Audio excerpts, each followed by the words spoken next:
here at 15 Perry Street. It's Mentors for Military coming at you with my sidekick, Jason Belford. What up? So our guest today is Brian Marx, and if you guys are watching us on video, you can see these badass Hawaiian shirts that we hope to dive into and understand a little bit more about them. I think Jason's is a little bit more louder than Brian's, but we'll try to understand why Jason chose this color combination. I'm louder. Yeah. So, Brian, first off, welcome to the Mentors Military Podcast. Thank you. Yeah. Where is it that you came from? Originally a little town called Chester, West Virginia, from the northern panhandle. Okay. There's a panhandle in... There are two in West Virginia. Yeah, West Virginia. Yeah, this is the northern one. It's actually, excuse me, sandwiched in between Ohio and Pennsylvania, so about 30 miles outside of Pittsburgh, Pennsylvania. Okay, yeah. Actually, I think I've been to that exact area then, or around that area. My wife's family has a cabin or something, and they live up in Newcastle, Youngstown area and such, and always head down there. And what a beautiful country. And not only that, but then, like, everything's dirt cheap. I remember going to a restaurant. I think we spent like $6 and got a full-on meal with a dessert. It was crazy. Yeah, it was a great area to grow up, and I can't speak about how it is today because I haven't been there in quite a long time. But yeah, they like coal mining area and stuff up there. Not so much. Still more steel. It was obviously kind of right outside of Pittsburgh, a big steel area. A lot of rural jobs, a lot of things like that. But big pottery. North West Virginia has Homer Laughlin China. And that was a big pottery thing. You'll still see that around, and Fiesta Ware and all the stuff that they do. So now you guys also do like tree cutting and stuff like that? Because one guy told me that these trees that you're looking at are only like, I forget what he said, 5 years old or something like that. And he said, we pretty much chop them down and then they grow back up. But I mean, it was just like a luscious green in the summertime. Yeah, there's all kinds of different industry, obviously, that runs through that. But it was, like I said, it was a great place to grow up. I don't know a lot specifically about what they're actually, how they're making their money these days. But, but if I had a chance to raise my kids there, I would. Yeah, yeah. Now, given it's in West Virginia, I mean, I could think of a few ways they're making their money, but yeah, they're probably home now is Columbus, though, or it is. Mm-hmm. Yeah, okay, Columbus, Georgia. So when you were growing up in Virginia and stuff, you weren't connected really with the military that much, right? Mm-hmm. So how was it that you heard about or decided to go into the service then? That's a long and convoluted story, honestly, but it wasn't until, I guess I was in my 30s, and 9/11 happened. Yeah. It just changed the way that I looked at the world and the way I looked at what I was doing in that world. Yeah. And what were you doing before the Army? I was in the hospitality industry, which is a very wide swath of jobs. I was in management. I was living in Tampa, Florida at the time, and doing fairly well. Excuse me. And then that happened. That happened. Everything was going the way it was supposed to. You have your checkpoints in life. Well, I should be here at this point, and then I'll move to here at this point, so on, etc. It was good. And then that happened, and it just changed everything. Now, it didn't change everything enough to, pick up a pair of boots and run in. You still have your life. You have things going on, but you were married at that time frame, too? I was. I had my wife at the time, my ex-wife now. And I got a couple of those. Yeah, you have to, at least one. But it changed how I looked at things and how I looked at what I was doing and where my place was, kind of in the world. And it occurred to me that I really hadn't done anything except for myself that entire time. My whole life had been geared towards what I want, what I was supposed to do, what I had to do. And so I watched that happen. It changed things. I watched the newspaper and the news and everything, and watched the, people coming back and people being killed and different things that were happening. And I thought, well, what right do I have to bitch about anything if I'm not willing to go and help and do something? So I didn't know if it was possible. I didn't know if it was something that could be done, but I thought I'd, run it up the chain. So yeah, I decided that I would pursue it, did a little research, and that led to here. Yeah. So when you went in to look at the different branches, did you already have one in mind at that point then when you said you did some research? Well, I was always partial to the Army. Yeah. Just in general. I don't know why. Playing as a kid, who knows? But yeah. The one real... That's true. Not very many people play Navy. They don't. They don't. That's a good one. I've never heard that. Maybe in the tub, but yeah. But the real deciding factor was the fact that it was the only one I could join at my age. So at that time, in 2009, the limit was 42, and I was 40. So that made the choice for me, I guess, more or less. Yeah, that was the only one I could join for a GED. So it looks like two different.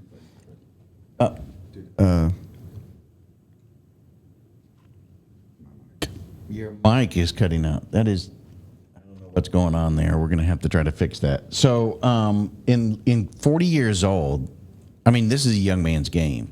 And so you're coming in, and when you went down to see at MEPS and everything to go and join the service, join the Army, did you go option 40? I mean, you were like full on, I'm going all the way then. Yeah, I did. And I actually had to hold out for it because my thought was, not knowing as much about the Army as I do now, that I wouldn't have that opportunity if I didn't get that contract. And my fear was that at my age, even if I made it to the Army, which was uncertain, that I wouldn't have the opportunity to try to get there. And I've always thought, well, if you're going to try help, and then if it doesn't work out, you're just where you were anyway. So right. Yeah. How did you? Because I didn't know anything about Rangers. You know, how did you? Like, what led you into like an option 40 contract? Like Black Hawk Down or? No, not so much. Not so much. But I mean, the Hollywood stuff is there, but. Honestly, it was, again, reading newspapers and seeing who was doing what and kind of where and how things are going. And I had to educate myself. I didn't really know about the Rangers. I was one of those people that still didn't know that there was no, unit of Ranger tabbed dudes that are out there doing great things for the country. I wasn't sure the difference. I didn't know how it worked. Excuse me. But, I just, as I saw that, I started to delve a little bit more into what the options were. And like any civilian, you're like, well, Special Forces is really cool. But I didn't really want to do that. I wasn't sure. I didn't know what the thing was, the process, and whether I'd be able to. And yeah, that was just looking at what I saw. That was the most potential attainable but best job that I could get. I can't tell you how many people, and it's not a large number, but there are several individuals who are anywhere between the ages of, let's say, 27 and 32 that are just so concerned about going into the military at such a late age. And here you are, 40 years old, and like, yeah. Did you have your degree already? I had my associate degree. Yeah. Where'd you go to school at? I went to Marshall University. That's right. You know anything about their football team? A little bit, yeah, a little bit. But no, I was not on that football. Oh, so we skipped that whole section there. Well, it was a short period of time. And it was, I got hurt and it was done, and that was that. So, but it was a good experience. He became my hero at work because growing up around the tri-state area, the Marshall Thundering Herd is like huge where I'm from. Yeah. And my sister lived right there in the West Virginia, Ohio, like literally drive 10 minutes from the stadium. And it was the only college football game I've ever been to. And whenever I met Mark or Brian, I was like, we're talking, and he's telling me about, he's like, I played a little football or whatever. And I was like, hey, where'd you play? And he said, Marshall. And I was like, I love you, man. Instantly became my hero. That was good. I mean, was it during the same time frame too, or it was a little bit ahead of what? Yeah. He was a few years ahead. A few years, yeah. A few years on you. He was in college in like 88. Yes. All right. So you go down, you join the option 40. Did you leave right away? Because you didn't really have anything holding you back other than just whenever the training date, right? No, I was dating my wife now at the time, and she was going through nursing school. And one of the things that I had an advantage of doing was saying that I pretty much could do when I wanted to go. I wanted to make sure I gave my work a couple months notice, all that fun stuff, and I wouldn't go until she had graduated. Yeah. So we made that decision that way if something happened, she had that and she could go on. So we had no children, obviously, at the time. And so they wanted me to go earlier, and they said, you have to. And I said, no. And I walked away, and they said, okay, you can go later. And so I left in December. It was actually funny because not knowing anything about the Army, they had me report to Fort Knox on December 29th. I didn't know about Exodus and holiday block leave or anything like that. So I was excited. I get up there and I'm ready to go. And I sat there in a holding area for about 12 days while they waited to come back. Or sorry, about 7 days when they came back, and then we actually started basic. So it was confusing, but it was good. So his job is he's communications. Oh, yeah, we're going to get into that. Yeah, so I was just getting ready to say Fort Knox. That's actually where I went through OSIT and everything at, and that was a long time ago as well. But that was the home of the armor back then. It was. Mm-hmm. Yeah, and I guess I didn't realize it's still a basic training. Well, it's not now. Yeah. We were I think the first class of the last year they were doing basic training. Oh, okay. In early 2010. At the time, and that was multiple MOS, basic, and there we were. And it was cold, and Yeah, definitely in December. I left there in September, so I went through the summer there. Yeah, brutal summers, just like it probably is brutal winters. Yeah, it was good. Yeah. When you left there, I guess you went to Gordon? Yeah, we went to Fort Gordon, Augusta. Okay. And did the training there to become, at the time, a 25 Charlie radio telephone operator. So when you were in basic training, like, how was the privates and stuff with you? Like, dude, how old are you? Like, that had to be like a different dynamic. Cause You're like old enough to be their, literally their fathers. Yeah, I ask where they're from sometimes when they ask me that question, just to make sure. But it really, and I get that a lot, especially through everything, through Ranger School. How do they treat you? Through basic training, how do your peers and how do how do the NCOs and whatnot, how would they treat you? And honestly, as much of a disadvantage as it might be to be different in that way with age, it was just as much of an advantage because of the confusion that it can cause from people, especially that are very used to managing a specific group of people. And when you fall outside of that group, I don't think that you're held differently. They're just not really sure how to handle you. So as long as you do what you're supposed to do, like you would do at any age, I don't think it's been any disadvantage. That's how super humble he is. But when you can see by his sheer size when he walks in the room, I'm like, I want to stand a parade arrest for him. So, I'm like, that's why I was wondering because whether like this guy must be COD or something, like who's here? Yeah, there was some of that. There was always some of that question and again a little confusion of why I would be there, but I saw it more again from cadre than anything else. Like, what is it you're doing here? Again, it wasn't. The peers, honestly, after a couple minutes and after you go through one or two things together, no one cares. Yeah, that's true. Brian, you're obviously genetically blessed. I mean, when I was your age, there's no way. I mean, I'm just a little bit ahead of you, but I mean, I did not look like that, and I sure as hell don't look like that now. I don't look like that now. Yeah.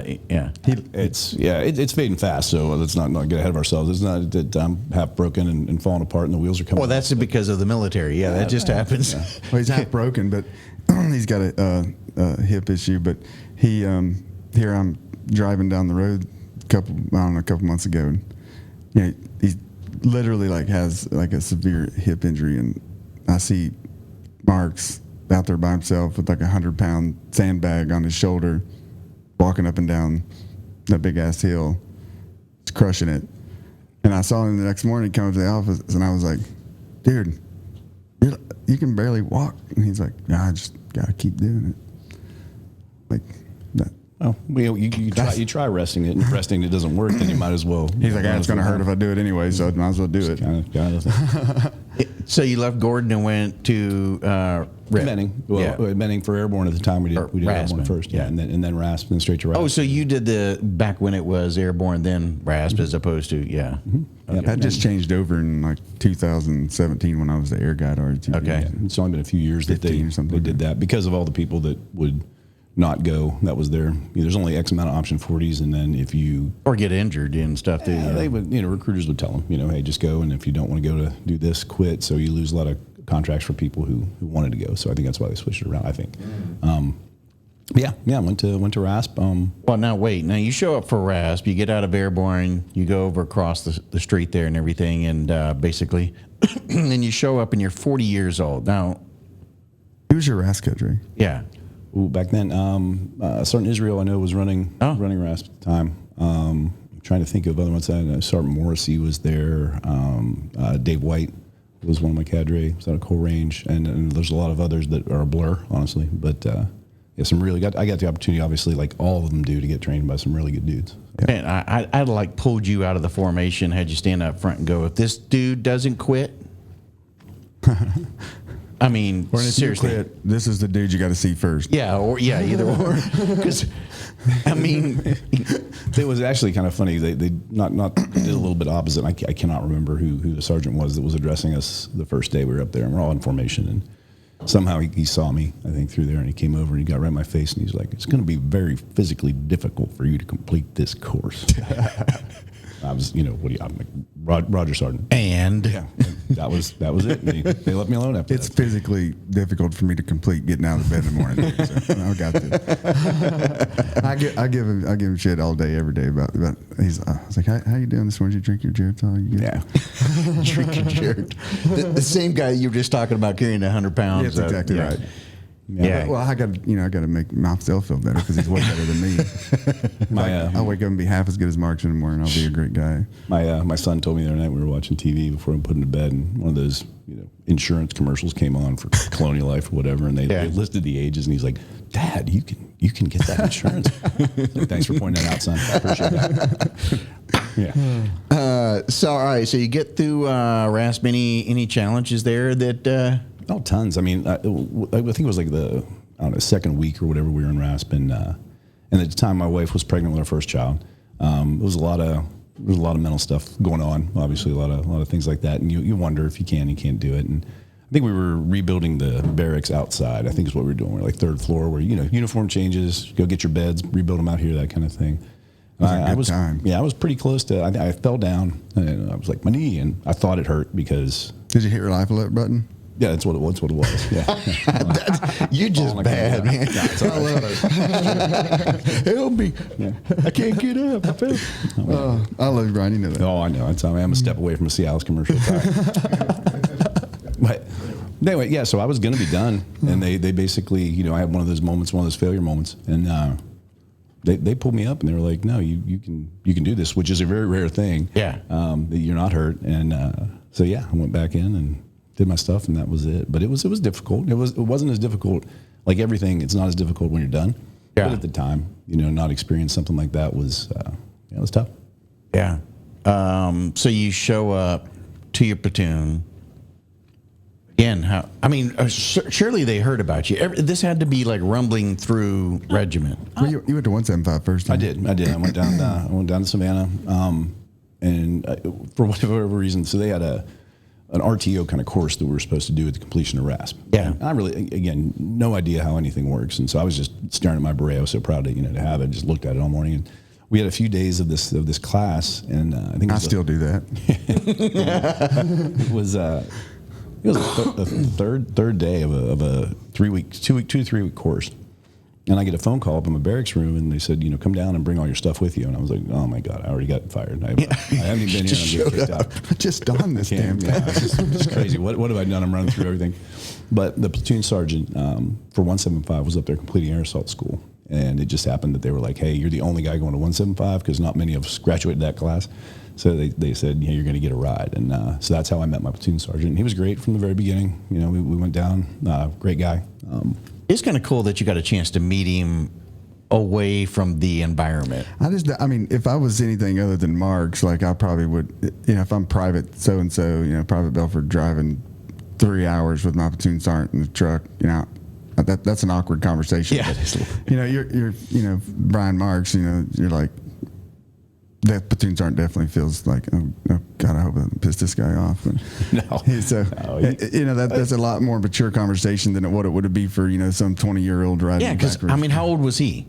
32, maybe early 30s, late 20s, early 30s. Yeah. Run through there.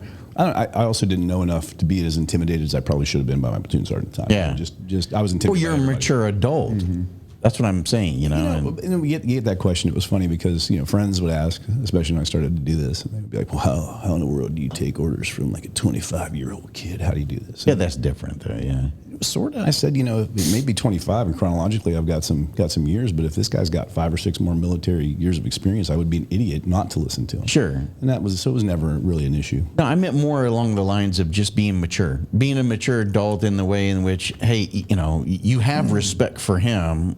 He obviously probably had some mutual respect for you because of your age and what you've accomplished, even to this point. Because not a lot of people get to even that point. Maybe. Yeah. There are a lot of people, especially my family, that would argue about the maturity point, sir. But yeah, mine too, Brian. I think about why we get along so well. But I think it's just a matter of military, non-military, whatever. If you treat people with respect, until they don't earn that respect anymore, then you're going to be fine. Yeah. So you did drive 3 hours then. Yeah. Okay. So you arrive there at Stewart and new guy and you walk in the door. Again, I would just be kind of shocked that I got a guy that's walking in the door of your age in that unit, where most guys, at least back in the day, typically 18 to 36 months was about their rotation out, just because it was just burnout. And here you are walking in the door, and some of these guys that probably thinking about they're getting ready to check out, and then you're walking in, you're going, jeez, man, okay, I might just have to change my mind here. I can't let this happen. I don't know if I'm sure that behind closed doors there were conversations that were had, that I wasn't privy to. But I think one of the best things about this organization in general is nobody cares. Yeah. You either do your job or you don't do your job, and whatever form that comes in is kind of secondary. So I don't think really that, besides the initial part or whatever, an occasional joke at this and that and the other, that it ever really was a factor, honestly, which is one of the greatest things about it. No one cares. That's the greatest thing about the organization too, is that, from the top down, we have the standard, and as long as you're doing the standard, nobody gives a shit about it, everything else, and you're keeping, living by the Ranger Creed and maintain the standard, do your job. Nobody cares about your gender or any of that crap. Well, and it's funny that you do mention that, because a lot of guys who are not in the soft community or are out, not even in the military for that matter, make assumptions differently about that. About gender. When women started going through the courses, and now, of course, there are women in regiment. And of course, in the very beginning, it was, they'll never make it a regiment, they'll, and then now they're in regiment. Then it's I would put the two women that I've worked with in regiment up against the guys that are saying that stuff. Yeah, exactly. At the same age and the same time, and they can say what they want, and they probably were, hard asses at the time, but I guarantee you both of them just would PT the shit right out of them. Yeah. And go as hard as they would in every direction. Well, so there, Mike, one of the former podcast hosts on here, he's now moved on into working more of a civilian job, was Navy SEAL, former Navy SEAL that became a 160th pilot. He switched over and went to flight school and such. And Mike was talking about when women entered into the 160th, they were out in formation, and how, everybody was mumbling amongst themselves, prior to that formation with the sergeant major. And, so he thought, because he was a little bit older and, all that, he'll go ahead, and when the sergeant major asked, does anybody have any problems with this? He raised his hand, and they asked him, and he said, I'm just worried if, she's going to be able to carry me out of combat, in a bad situation, blah, blah, blah. And he goes, all right, well, starting tomorrow at 8:00, we're going to start doing, dead carry and blah, blah, blah, all these different things. And he's like, whoa. I'm not that concerned. Yeah. Because when it comes down to it, they're going to do their job. Absolutely. Yeah. And I've had like I said, the two amazing Ranger females that I've had the pleasure of working with, they crush it every day.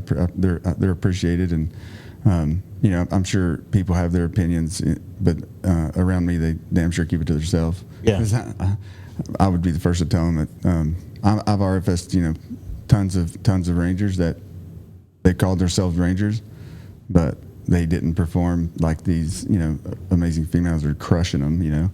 So. If you call yourself a Ranger, you better be able to do just as much as they do, as good as they do it, or better, if you want to talk shit. And I've read all the crap on Facebook and all that stuff, right? And I'm like, they're armchair Rangers. Yeah, I'm like, dude, you have no idea, right? Yeah, most of them. There are some legit Rangers, but they're old school, very old school. Well, usually the old timers, from the. Well, the thing is, like, you either change with the time and become, better with it, and a better leader for it, and all those things involved, or you're going to get left behind. We ain't doing things like we did back in World War II. If we were, we wouldn't be where we're at right now. So. Well, and I say all that, bring all this up because like you, somebody might be judging a book by its cover, sizing you up based on they're discriminating somehow, and they're wanting you to prove them wrong, right? I'm not sizing him up for sure. Huh? Yeah, I know, right? If you look at him, I'd be the last one to do that. But lunch is on me, bro. I don't really think. I don't know, and I don't. Obviously, you never see yourself the way other people see you, so you have no idea. I'm never the smartest guy in the room, and there's always somebody bigger. It's You know, that is what it is. You know, it is. Well, you're pretty humble then. You know, but not everybody. Holy cow. No, it's and I don't really, not as much humility as it is just like you have to remember that you're lucky to be where you are. Yeah. You know, like work hard and all that. Yes, absolutely. But right. You have to be fortunate to last in anything, I think, and especially in something like this. There have to be a lot of breaks. People have to help you one way or the other, whether you believe that or not. That somebody in front of the scenes or behind the scenes is helping you get where you are, and I've had that a ton.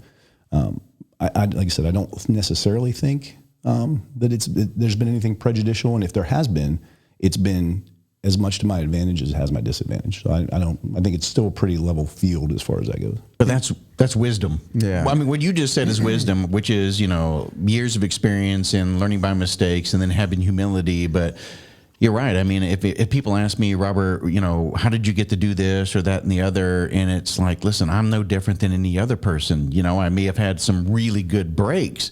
I had some people that were there that, thank God, they were in my side and, you know, my network or whatever that allowed me to open that door. But something, you know, they would say, no, you did something to crack the door open. And then once you cracked it open, you proved yourself, you know, after that. And I would say the same thing for you, but it's great advice that you're giving to people who are listening, you know, who are already self-checking themselves out for whatever reason, even if it's not option 40, it's not Ranger Regiment. They're checking themselves off, but, you know, but like he's and people are successful, you know, whether you're in army or business or whatever, but you have to have that dream, that motivation to reach that stuff, and having the people behind the scenes and, you know, or whatever is great. But if you can't help somebody that doesn't want to be helped, and obviously Sergeant Marx he had a goal to get to, so working hard to get to where he was going is what kept him going. So that's in everything you do, though, you know. So yeah, it's the same thing, and you can't rest on. Can't drink your own Kool-Aid too much. You know, you can't. Who am I? What have I done? We get that. We get that a lot. We get that a lot. And it's great. It's not you shouldn't be proud of yourself, but you know what you did yesterday doesn't really matter anymore. And it's true in our place too.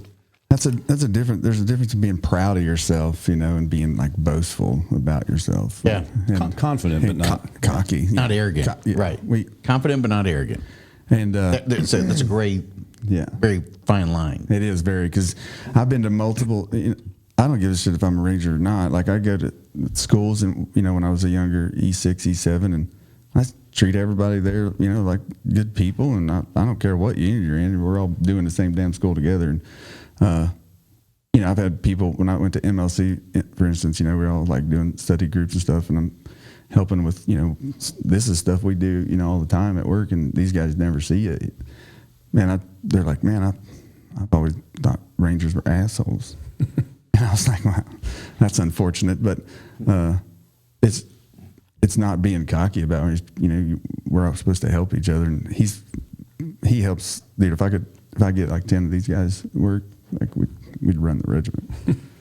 Well, and, you know, it's funny that you mentioned about, you know, the Ranger asshole part of it and everything. I used to be one of those. Yeah, because I mean, there's a bit of that and everything, but because again, there's a standard that's been set by Rangers ahead of them that they're trying to maintain and everything else. But when you get down to it, still a very human individual that has a story back behind it, real, down to earth. I mean. Hell, even on this podcast, as many Rangers that we've had on the podcast, whether they're active duty or veterans or whatever, I've never said that. I never thought that. Not once. I think, too, that that's, you know, how you meet somebody, you know, your perspective of how you meet somebody. Yeah. If you meet somebody as a friend of a friend, you're going to give them the benefit of the doubt that you wouldn't give somebody else that you met that was the friend of an enemy. Yeah. You know, you're going to see them differently. And I think that there's a level of professionalism that exists in our organization that it's not that people don't want to be liked, but being liked is secondary to making sure they're getting done what they need to get done. And that rubs people the wrong way sometimes. Yeah. So I think a lot of that is just the perspective in which people meet, you know, on the job, and what they're going to do is going to be different. I guarantee there are a large contingent of people who don't see me the same way that people who know me real well see me. And that's okay. Yeah. There's nothing wrong with that. That's just the way we had to meet in order for me to get what I had to get done. Oh, yeah. Right. Perfect advice. You know, on that same topic, you know, when people bring me, you know, hey, I got this guy, you know, he can work for you. I don't like, you know, this guy. Or when I was a squad leader, people would be like, oh, you want this guy, take this guy. and they would come to me and be like, this guy sucks and he can't do this. And I was like, dude, look, as long as he, ain't broken, I'll make my own judgments. You're getting rid of him for a reason that isn't going to be the same reason I judge him on. So let him have at least a fair shake. Unless he's been in trouble and I have to deal with that crap. Yeah. Other than that, like, give the kid a fair shake in the new squad or tune. I think honestly you're absolutely right. Personally, it depends on the peg in the hole kind of stuff. And a lot of these kids, like we talked about, 17, 18 years old, when they come in and decisions are made immediately about what they want to do or what they think they want to do. And sometimes that doesn't necessarily mean that they can do it. It doesn't make them a bad ranger or a bad soldier because they can't. They just haven't found that fit. So we've had a lot of success, in my part, in taking people who were either chose or forced into a different line of work. That he's brought a lot of dudes. So remember my last podcast when we were just doing the second one about the reclassing and stuff. Well, he in his platoon, because he's a great mentor too to myself. Actually, I go to him and talk, and he's just a great guy, and he'll recruit those guys down at the company levels that aren't like doing the 11 Bravo thing, as well, or they're not getting their tab when they're supposed to, and he'll scoop them up, if they're a decent, ranger, and they can be developed, and he's reclassed like 6 or 7 dudes from that. Such a great program, and it goes back to like judging a book by its cover, but it's also that perception sometimes becomes reality, and so you've got to overcome that perception, because people start perceiving and they create what they want to see about you, and they judge you or whatever the case may be, and yet then it also may be like a program like this where you're doing everything you can. You're rangering hard. You're just not cut out for the job that you came into. And you thought it was right. The Army thought it was right, at least in the initial phase, because they had you sign the dotted line. But that's all they did in an assessment, right? Check. Yep. And you passed basic training, or you passed AIT or OSIT, whatever you went through. And you qualified with the basic minimum. Then you go to an elite organization and you have to hold that standard to its highest level. That's a very different story. And so there's nothing wrong with self-assessing, or somebody coming to you and saying, hey, you're just not a linebacker in Division I football. Right. We're gonna reassess this whole situation. And that doesn't happen in the normal, conventional Army or conventional military that much. And so kudos to a regiment that they have that kind of program.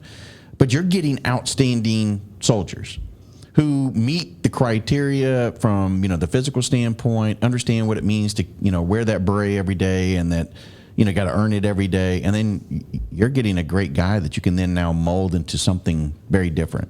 Yeah, and part of it, honestly, is it's a philosophy, I guess, if you will, and especially as I get towards the end of my portion in being where I'm at and what I'm doing, moving into the more administrative portion of the career.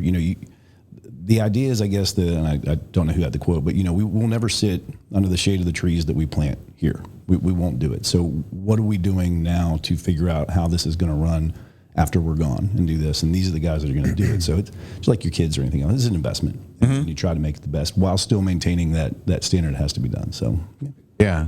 That's why Major Johnson had I'm sure you've heard some of his stuff, but when he says, what are you doing right now for Regiment 2055?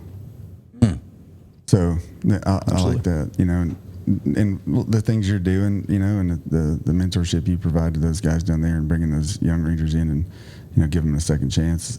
That you're doing exactly what the Sergeant Major's talking about. My squad leaders are doing it. Like I'm pulling the strings and putting the chess pieces on, but it's the guys. It's those sixes that are making these guys better guys. Like I see it every day. Yeah, your present leader though, like hurt or not, like I've been out with my foot broken and out there doing kit runs, and I'm like, this is gonna suck. And me and him are like, bro, I'm broke, and he's like, me too, Sergeant.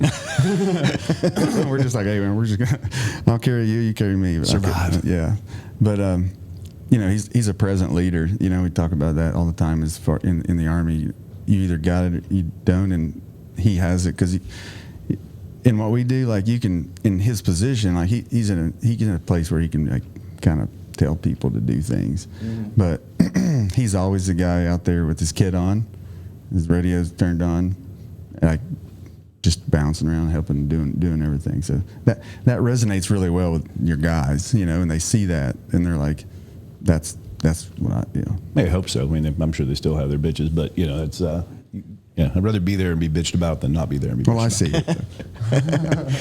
So, how was 175? How I mean, as far as you're in that's kind of where, at least I don't know that all Rangers will admit it, but isn't that where all Rangers want to go? Is 175 just because of Savannah? I know you're partial to 3, but Well, I think it's demographically driven too. If you're again an 18-year-old Ranger and you have a choice between Tybee Island and downtown Columbus, I don't think the choice is right. Right. Hard, you know. I made the decision for my son. I mean, it was great. 175 was great. You know, I loved it. Loved the time there. I still always kind of consider myself that because that's where I grew up. But yeah.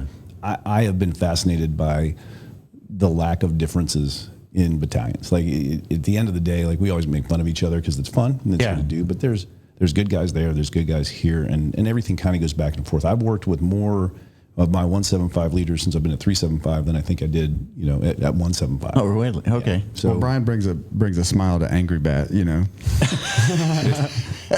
He's always smiling, you know, chewing gum. He's like, predators aren't. yeah, it's fun. Well, it's not the guys that at our level that are mad. It's, you know, I don't know what that's bred into, but it's fun to watch just because it's interesting. I don't know if they practice in mirrors and whatnot, but it's a great thing, and they do a great job at it. It scare me. So how did you end up at 375 then? Did you actually put in for it, or was it just that time that? Sort of. I did my charter time down at Fort Gordon, so I went back to Fort Gordon in 2016 to do the liaison job for the recruiting detachment of regiment, and was down there for 2 years. And then when that time came up, I was supposed to go back to 175. That stuff never works, and I knew that.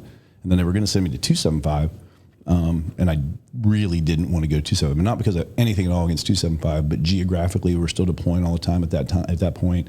My family's whole support system was on the East Coast. It was just not a good fit. So I called everybody that I could, and we talked about that help before, and I got some help, and I was able to get to 375, and I got there in 2018. Yeah. What was the transition like? You said that, you know, you'll find that there's not as much differences, but was there much of a transition? Well, I was fortunate enough that when I came, I had a little bit of time to kind of seat ride the platoon sergeant, kind of look and see how things were run, see what was good. You know, like anything, take what I like and see if we can accentuate that, and take what I don't, see what we can do. I got a question on that same thing. Well, so you did your charter time after 175, and then, you know, when I came. For those who are listening, what is a charter time? So it's whenever you go out, you know, you take the Ranger knowledge that you get, you know, from, you know, private through whatever leadership up to platoon sergeant. Because you have to have your charter time by the time you're first sergeant. But between private and E7, and you go out to the regular Army somewhere in the general purpose force, and you kind of give back, right? Because our guy, I mean, that's the Abrams charter. Yeah, Abrams charter. Humbly enough, like our guys are the best at what they do, you know, and they train more hours, they shoot more ammo, you know. They're not coming there to like, hey man, this is how you should do it. They go there with like, hey, I can teach you how to do that a little better.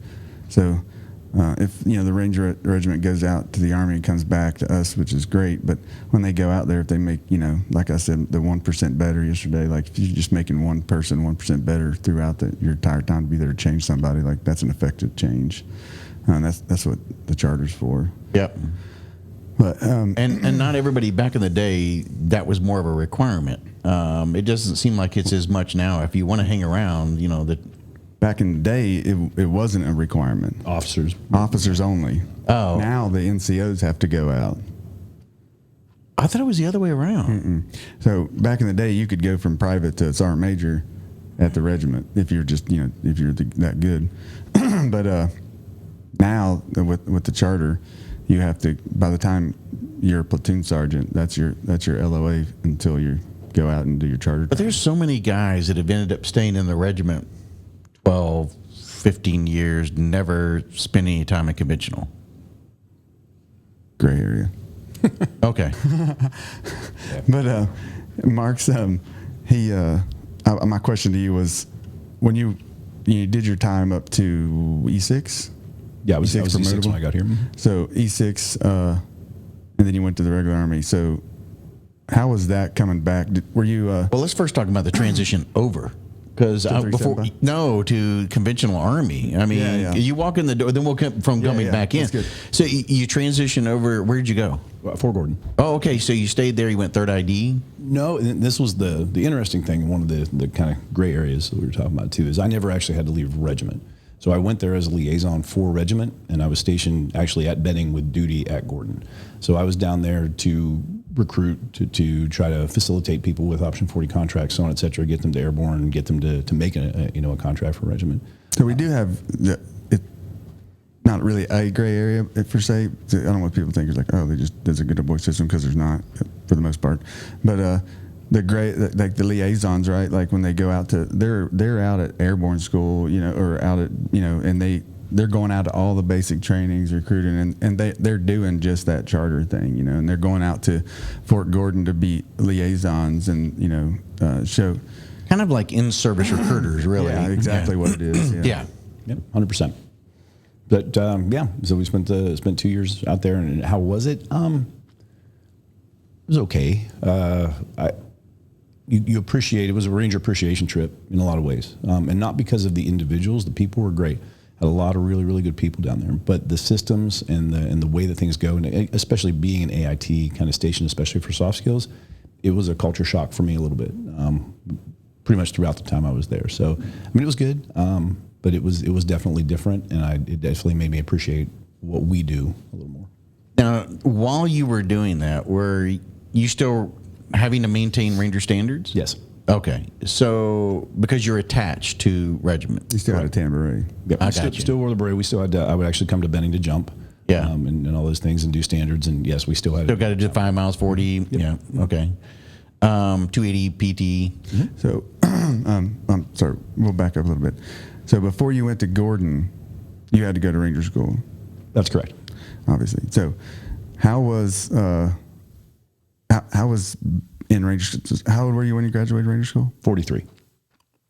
43 when you graduated Ranger School. So wait, so you go to RASP, 175. go to 175, you go to Ranger School at 175. Correct. At 43 years old. Did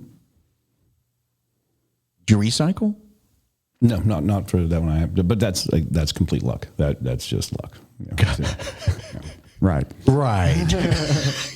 Not the fact that he's like, hey, I'll take the 240 and the saw, bring it over. Yeah. I made some horrible decisions about weight during that course. So how was your experience? Let's put it that way. In Ranger School. How was training for Ranger School? Like, I mean, I know I've seen you train your ass off, but for the things that you've done in your life, football and getting ready for RASP and maintaining the standards, like, And you've had multiple static line jumps and having to maintain the standard injuries. for 3 years exactly. And then you go off to Ranger School at your age. I mean, I think I hate to keep pointing back to that, but it is an obvious thing, right? Yeah. No, I think it was a huge advantage that I deployed already when I went to school, or by the time I went to school, and I had deployment under my belt, and largely we chose that because, again, kind of thinking forward, my wife was pregnant with my first son, and to go to school and be up against the potential birth of that son, if we had to recycle this, that I thought I would make what I think is the right decision, but I would have left, and I didn't want to put myself in that position, so we waited. So I had the deployment. It sucked. It was Ranger School. It wasn't fun. They always talk whether you're a tired Ranger or a hungry Ranger. I was both. Lone Star. All the time. But it wasn't. It's one of those one foot in front of the other things. I mean, it was bad. But How much of a break did you have to get ready for it? it wasn't really a break. But I think honestly that nothing you do right now is a break. you started getting ready for it when you got there. I don't recall really much of a change to like the PT plan that we were doing or anything when we were prepping for school. Now they have a lot of things, and it's great that they do. They have Ranger School PT plans and things like this, and maybe we did, and I just didn't use it. Was there a pre-Ranger at that time frame? The cert? Yeah. Okay. Everybody still has to go to the cert. Yeah. So, Have you always been like physical specimen, I would say. Like I said, I've been luckier, like in that sense, and the appearance has always been one that people think that I'm in better shape than I am all the time. You know, it's a pretty rapper without necessarily a good kid candy inside. But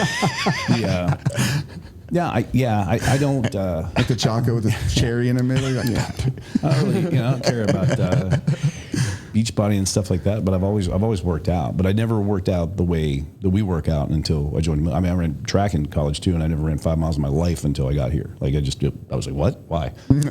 Still has myself that. But no, there wasn't much of a change in that. It was just continuing to do what you do, and then go, and it was not fun, but you got it done. I got to tell you, looking at you, especially in the Hawaiian shirt, you got the hair, the looks, everything else. It's like dead on Navy SEAL. I can't believe you just said that. Yeah, I know that's a bad, but you know what I mean? It's like the hair, the whole bit, and of course you came from Tampa, Florida. You know, you acquired the look there while you were there, Brian. If he had his beard on, because he grows a great beard too. But if he had his beard on, that would definitely be almost like Chris Kyle size too. Like he looks like an actor or something. Well, thanks, geez. We're just loving on you, man. Yeah, I know. So people are going to be. I've actually had a few folks that reached out to me, younger guys that are looking at going in, that asked about, hey, why don't you have some people, from communications and everything? So I'm going to ask you a question. You can give generalized details, however much you want, and everything.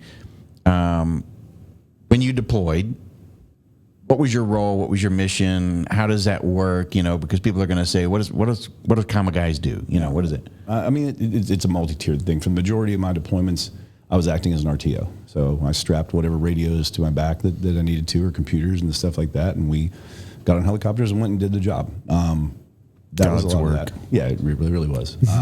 Great times. And then as you get, there are a lot more administrative duties and setup and larger picture issues that we deal with now, but we'll still go and we'll do the things. So my guys now, again, like we talked about, that are my E4s, E5s, E6s, those are guys out there that are putting those radios on their back and jumping out of airplanes. And I am trying to put the pieces together and make sure that they have the ability to communicate on a broader spectrum. Are you in a TOC?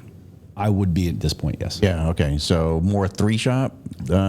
It's kind of a mix of all the shops. So whatever we have to set the groundwork to enable everybody to do their jobs efficiently, honestly, is what it is. So we're usually in there first. We're making sure it's set up. He's, I'll help you out. He does like, think about, direct and organizational, like he for the battalion, like he sets things up for the organizational overview, if you will, for, the top tier down and bottom up communication. So the guys the RTO guys that are, doing their job can talk to him.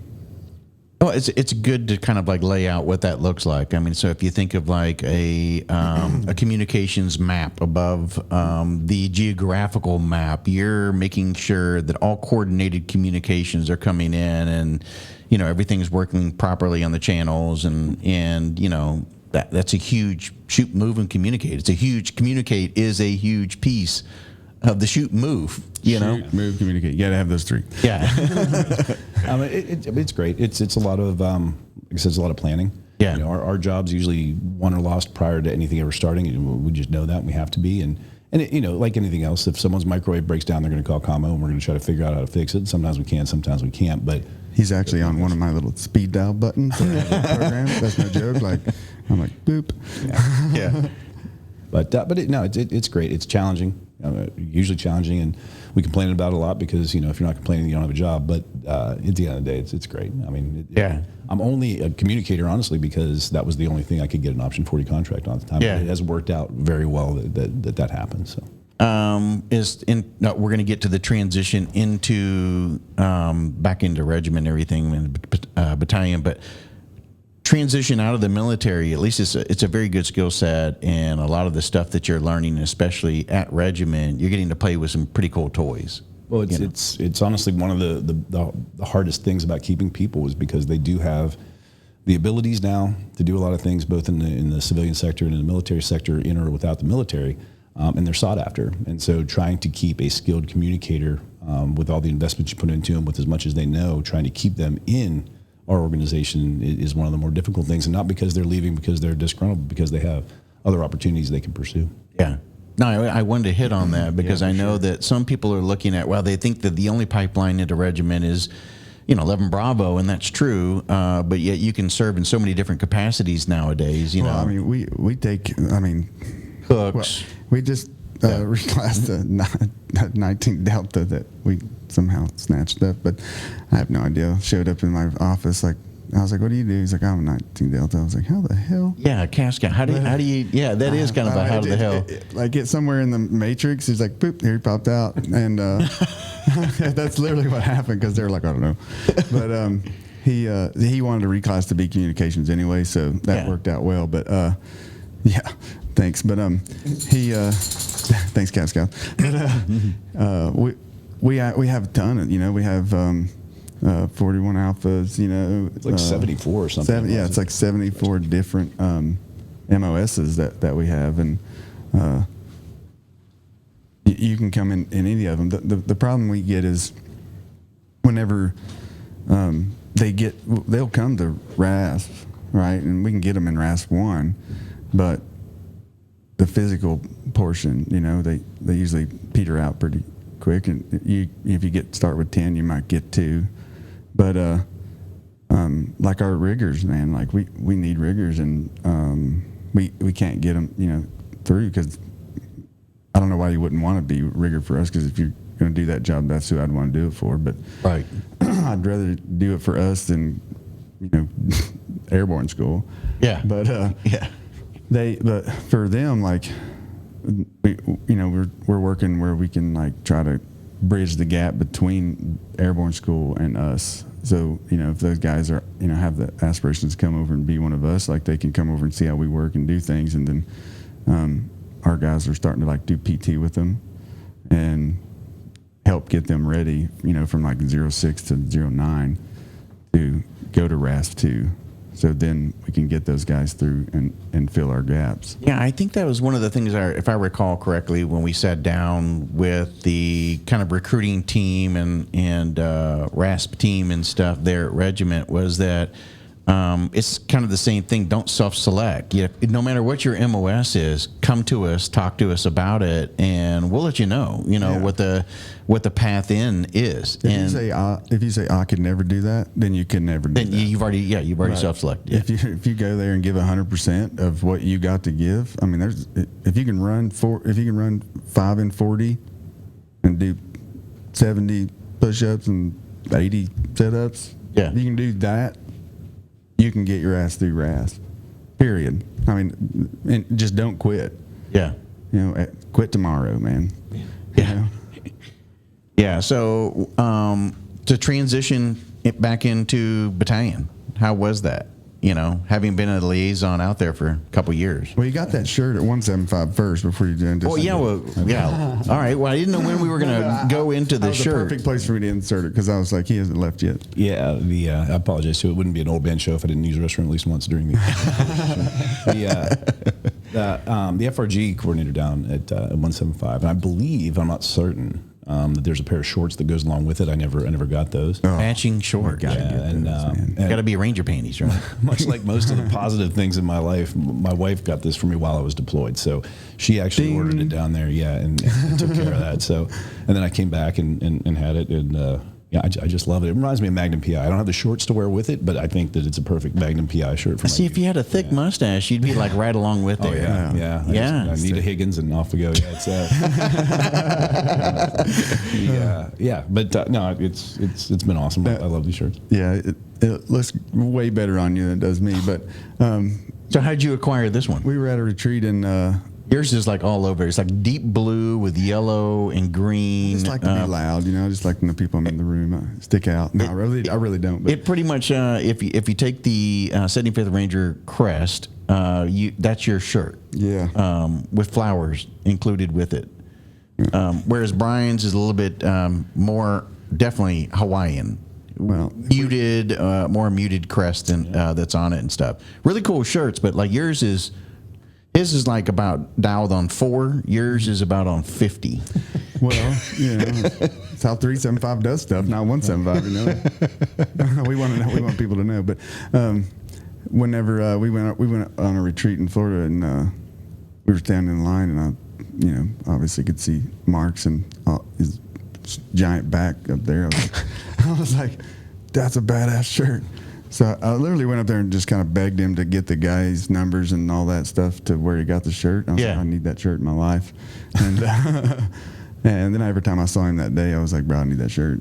I was pretty persistent. Yeah, you were. So what do you have to do to like? Well, we got our S5 shop does all the ordering and stuff. And so you just get it. You can just go down there. There's not like no rite of passage in order to get the Hawaiian shirt. No, that'd be cool for. I think it's a good idea though. Yeah, like it's not bad. Yeah.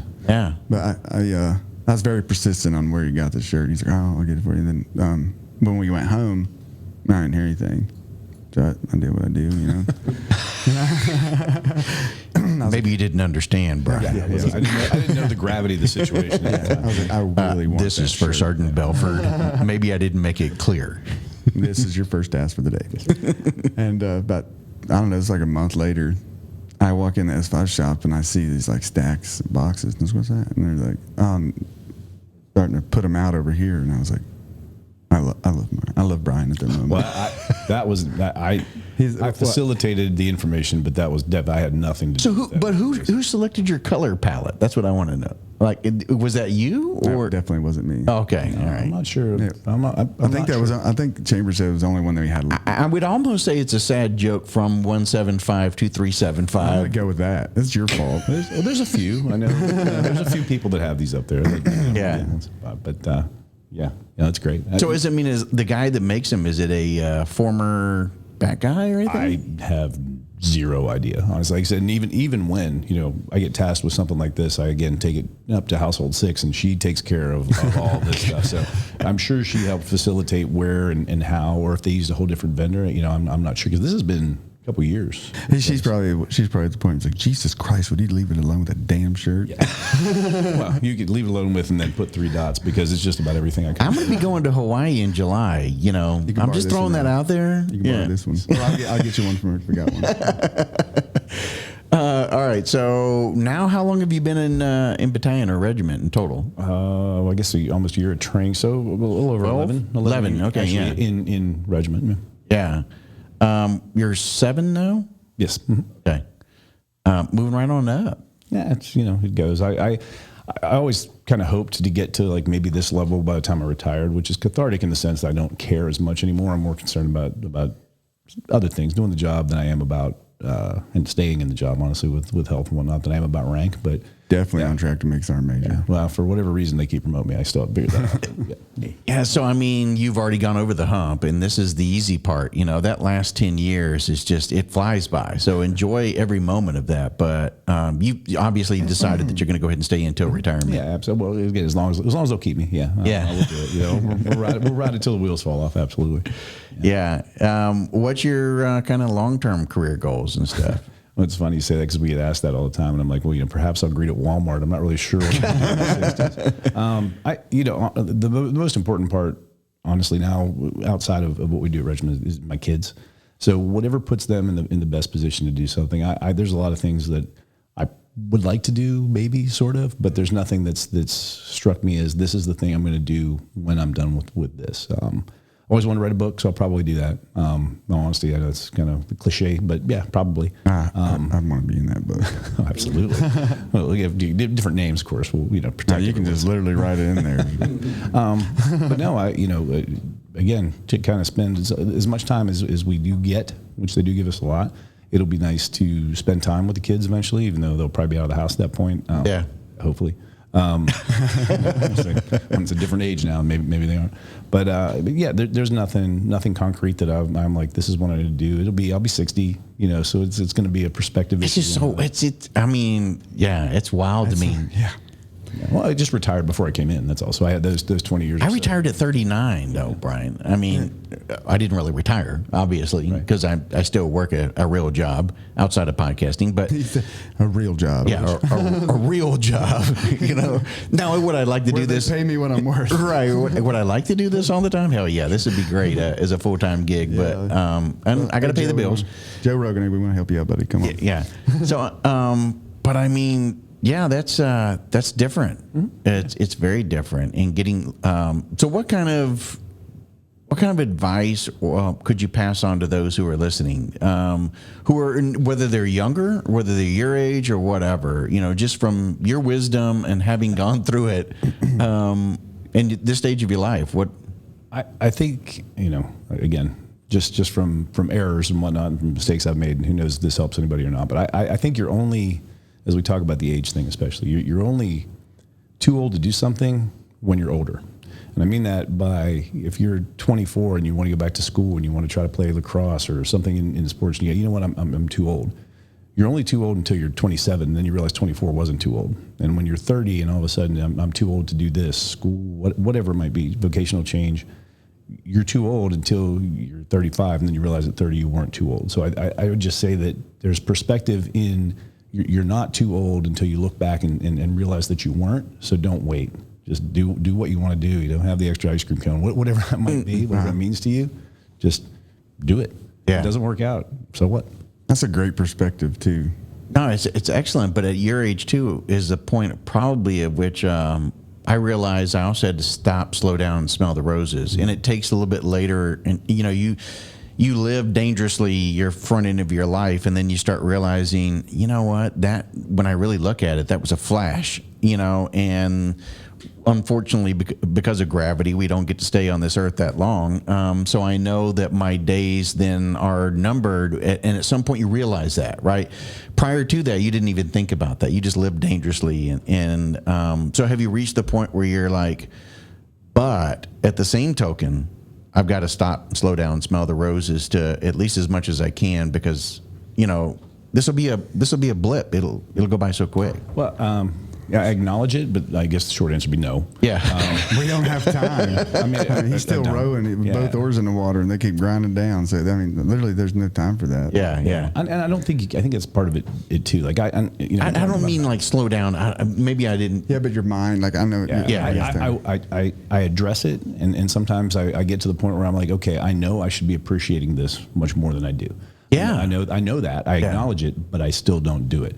It's a talent I have not yet acquired. Okay, and I'm sure that might do. I would say, I've got better as I've gotten older with not apologizing for what I enjoy. Like if I want to do stuff, if I just want to sit at home and do this, or if I just want to watch the kids, if I just whatever it might be, that isn't necessarily as popular or palatable to people, so long as it's not legal, moral, all that kind of stuff. Right. I don't care. I don't. It doesn't bother me what other people's perspective are as much as it once did. Which is, if you're listening, you should start that at an early age, and do that through.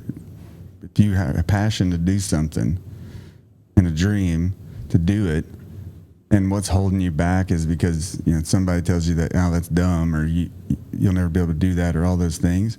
Like, don't ever use Brian as an example. Like, don't ever allow that toxicity in your life to change your mind on something that you actually personally have a passion about, because somebody else's passion isn't yours and yours isn't theirs. So that's great, Brian. It's the same thing we talk about too. For someone like if you the only thing harder to handle than a friend's failure is a friend's success, right? So people don't consciously want to hold people back, but they certainly don't want to watch somebody else excel, because it reminds them of their own shortcomings and failures. And so you have to take that into consideration when you're trying to do something bigger and better. And wow, that's powerful stuff. And if you don't have people in your life that are because we get so wrapped up. We were talking about this the other day about Facebook and the like button and all that bullshit, that everybody like dives into and needs. They need that instant affirmation, right?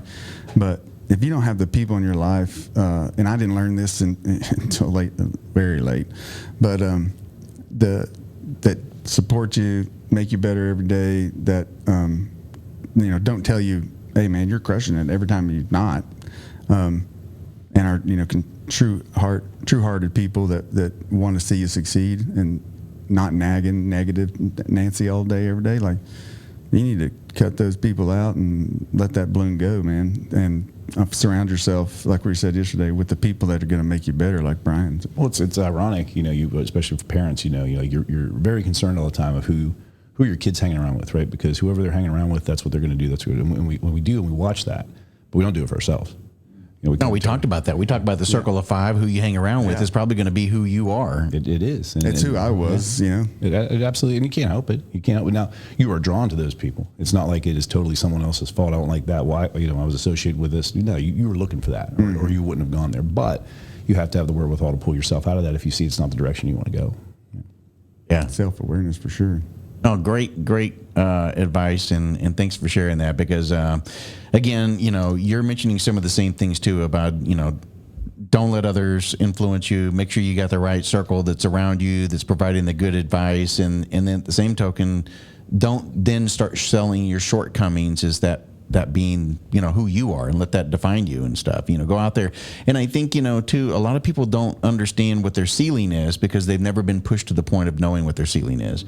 So they impose a ceiling and thinking, oh, I can't do that. Well, now you've already set a ceiling. And the only way that you're going to know if you can go further than that is to push yourself, see if you can accomplish it. And if you can't accomplish it, is there a reason why? Did you, again, self-select? Is it because you didn't work out hard enough? You didn't apply the principles to get you to that point where you could push beyond that ceiling? And if you've done all that, and that is the best that you can do, that's okay too, and you just now know that you're not able to do some of the things you wanted to do. But like in your case, it sounds like you had that figured out very early on. You weren't going to let anything stand in your way of what you wanted to accomplish, and you set out and did it. Yeah, I mean, whether you understood it or not, you just you did do that. You wonder what the perspective would be if it hadn't worked out, and that's kind of where the crux of it is okay. Let's say I did all this and we're not sitting here because it didn't work out. I would think I'd still be just as happy with myself that I went threw all that away and tried. So I think that's a lesson that people lose sometimes too. That it's not the result isn't as important as the effort, right? So if you want to do something, don't be concerned about what it's going to look like when it doesn't work out, because sometimes it doesn't.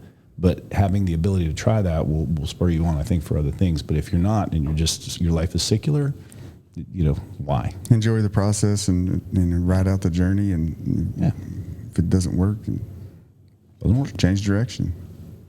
Brian, I appreciate you coming on the show, man, and sharing your story. I hope it inspires others, and your words and stuff of what you've mentioned about, especially here on the end of how you measure yourself and how you apply yourself is going to make a lot of difference.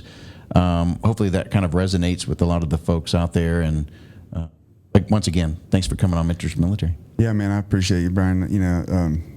Since I got in the seat, you've been a great mentor to me. I've came to you with things, and you talk to me or you give me your advice, and 99% of the time I take it, because, I'm trying to do what you're talking about. I surround myself with people like, you just said, and you're definitely that person, and you bring positivity to people's lives every day. And, as I'm going out of the seat, I was like, there's no more people that I'd rather work with and spend my days with than somebody like you. And I really appreciate the last 2 years of you mentoring me and not me being the first sergeant. So I couldn't do what I do without what you guys do. And I'm not that good at my job, but these guys are excellent at theirs, and they make me look good. So I appreciate you, Mark. I disagree with you a little bit there on several of those lines, but I really appreciate you guys having me on. It was fun. I like to talk. It's always fascinating that anyone gives crap what I have to say, but I'll still say it. So I really appreciate the opportunity to talk. It was good. I liked it.